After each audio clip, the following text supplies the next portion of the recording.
Chemtrails or contrails, right? So that's the streaky things in the sky that people see behind airplanes. The first and most important thing to say is, if you see those long streaks in the sky, that's not cloud seeding. Whether it's contrails or chemtrails or anything else, it is not cloud seeding. For cloud seeding to work, you have to have a big fluffy cloud with natural water.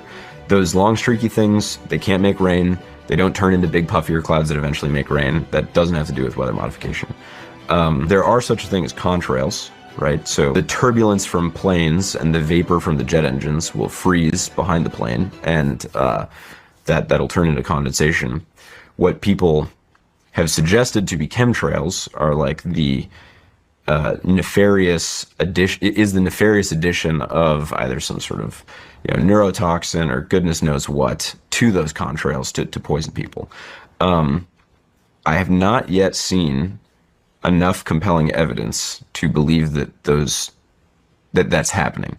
Have you seen any evidence? Here's what is the most compelling point of information that I'm not like totally over the line on. There are different additives in jet fuel for efficiency. There's different residues or impurities in jet fuel that can end up in condensation that probably wouldn't be healthy to eat hand over fist, but is probably way too diffuse to cause any sort of serious toxicity. So like really no. And I say that as a guy that like would want to know about it and talks to people about it all the time. One interesting thing about condensation trails, because we do know what those are, is they actually do have an effect on the weather to some extent, in that like you're essentially making this blanket, right, in the atmosphere around like 30,000 feet.